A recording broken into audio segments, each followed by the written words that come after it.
It is the ultimate in arrogance to think that one person can alter the course of history. You can't deny that by killing Hitler in 44, thousands of lives would have been saved, maybe millions. Yeah, and if you killed him in 43 like Rommel wanted, maybe Germany would have won the war. I think the Valkyrie was successful because of the question that is asked. And the basic question is it all right to kill 100 today to save 10,000 tomorrow? I mean, this is the question that presidents and prime ministers and military leaders have asked and lived with for centuries. And I think it's a great immortal question. Although I must admit the world's a much better place without Igor Stefanovic. Thought you said you didn't know his name. Well, I must have seen it in a newspaper. On TV or something. I also think it was directed very well. I thought the woman who played the Valkyrie was wonderful. I thought Mythos was in it in a perfect manner.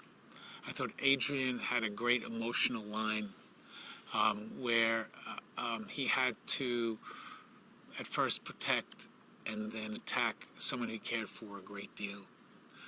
I thought the flashback to Hitler was excellent.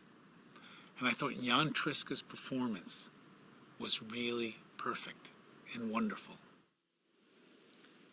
Are you a writer of fiction, Mr. MacLeod? Smoking was much more agreeable. All that aside, there are two reasons why I thought the episode was wonderful. One, because of the end sequence, which was doing all the cutting back to Hitler and the Third Reich in the instant before MacLeod and during the quickening. I thought that was incredibly effective and just wonderful.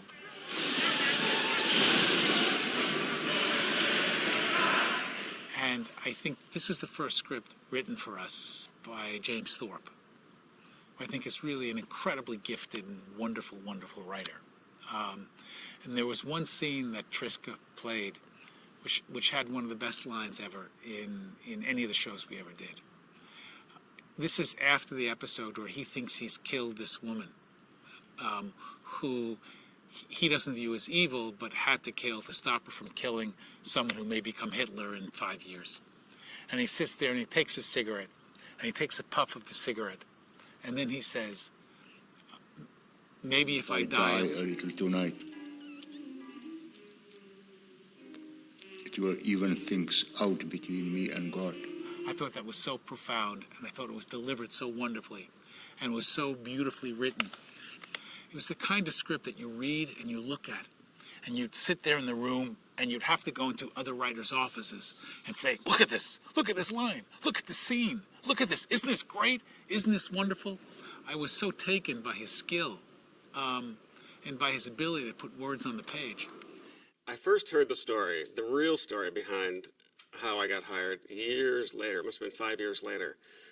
David told me that when I walked in the door, it turns out it was some quirk of fate.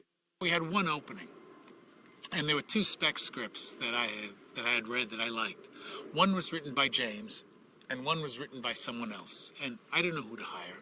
So I went into the middle of my office with all my staff there, and I said, okay, we're going to flip a coin. We flipped the coin, and this is James, and this is the other guy. And I looked at the coin, and James lost. But thankfully, the other guy already had a job and was busy, so we couldn't hire him. And that was the first script that James Thorpe wrote for Highlander. You know, it's hard enough to get a job in this town on the flip of a coin, but when you miss the flip of a coin and you still get the job, it just, shows you what a long shot this business, truly can be. We've worked together for the past 5 or 6 years.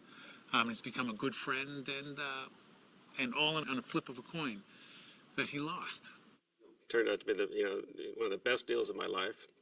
David and I began a working relationship that's lasted 7, 8 years now, and I think it's been marvelous.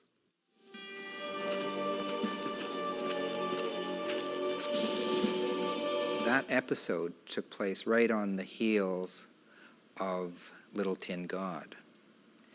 And I don't know, I had this kind of leap of imagination where I thought I could use the basic structure of the sets of the Little Tin God to create the sets that we needed for Hitler's hideaway, his eagle's nest.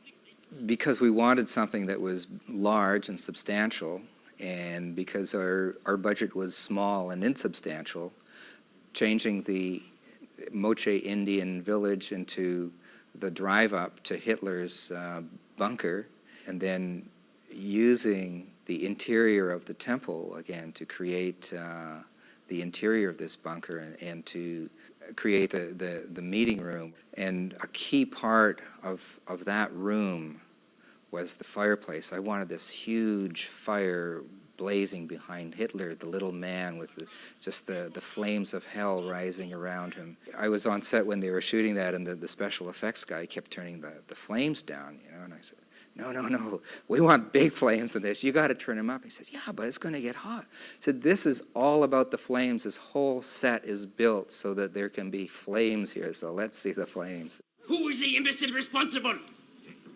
Perhaps I can explain. Hitler with these flames behind him, and the idea was of that image also came from an old historical photograph of Hitler in a darkened room studying maps, and we had these, in that photograph there was a gooseneck lamp and a map, and there was light bouncing off the map and uplighting him, giving them this kind of evil uplight look, and I thought this is the killer combination with the flames behind him and this uplight, and it's a perfectly justifiable uplight here.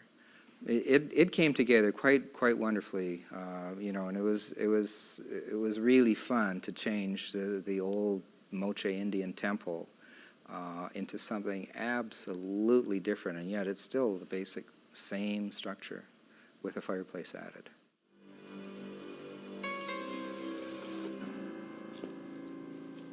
What are you doing?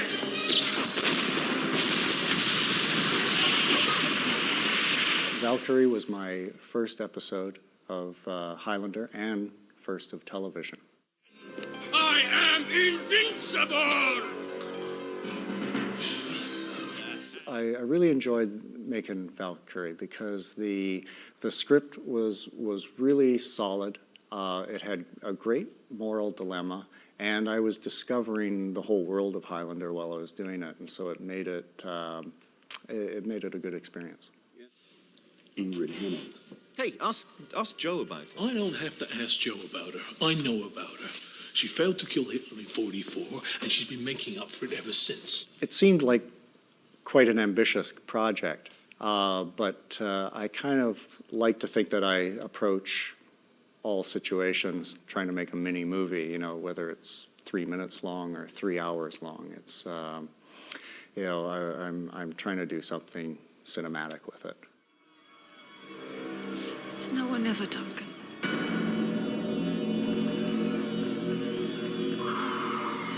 No!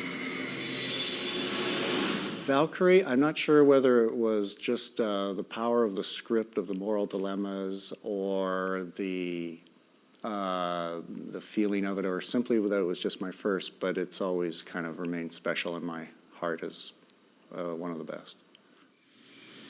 Ingrid killed, and you judged her. So who judges me?